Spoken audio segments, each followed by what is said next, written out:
উনি এখন বাংলাদেশের সবচেয়ে বড় আলেম আল্লামা মির্জা আব্বাস। ঘুম থেকে উঠে মানুষ নামাজ কালাম পড়ে আল্লাহর নাম নেয়।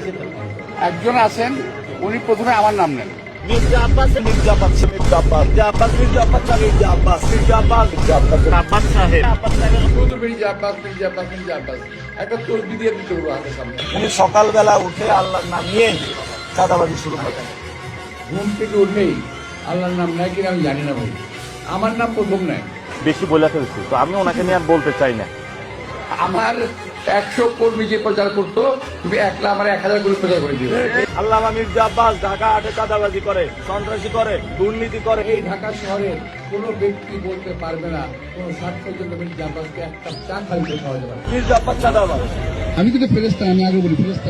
2 টাকার কমিশনার ছিলেন আপনি। ও আমার ছেলে 14 বয়সে, আমি ওদের কাজকর্মগুলো কি দুষ্ট বিষয় ধরে নিচ্ছি আমি। শোনেন, বয়সে ছোট হতে পারি কিন্তু অভিজ্ঞতার ঘাটতি আপনার চেয়ে বেশি আছে।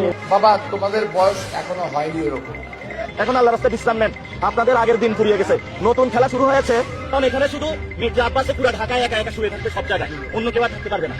বাংলাদেশে যদি ক্রিমিনাল র্যাঙ্কিং করা হয়, বাংলাদেশের সবচেয়ে বড় অন্যতম গডফাদার এবং ক্রিমিনাল নাম্বার 1 হলো মির্জা আব্বাস। ছেলেটা আমাকে একটু মানে এমন জায়গায় আঘাত করছে যাতে আমি রিয়েক্ট করি। বাংলাদেশের 1 নাম্বার ক্রিমিনাল মির্জা আব্বাস, সে যেইভাবে গতকাল আমাদের উপরে অ্যাটাক করেছে। হাতটা ভাঙে, এটা আমি সোশ্যাল মিডিয়ায় প্রথম দেখলাম, শুনলামও প্রথম। দাউদ ইব্রাহিম তোমার গডফাদার এবং ক্রিমিনাল আমাকে উত্তেজিত করার চেষ্টা করতেছে, কিন্তু ওরা বোঝে নাই যে ওদের মতো বহু ইলেকশন পার করে আমি আসছি। মির্জা আব্বাস ভাইয়ের আজকে বিবাহ বার্ষিকী, ভাইয়ের উত্তরোত্তর সফলতা কামনা করি। ছাগল পাগল কত কথা বলে, সবটা শোনা যাবে না। আসলে আমাদেরকে চাঁদাবাজ থেকে মুক্ত করে দাও, আমিন। টেন্ডার সন্ত্রাস থেকে মুক্ত করে দাও। আমিন।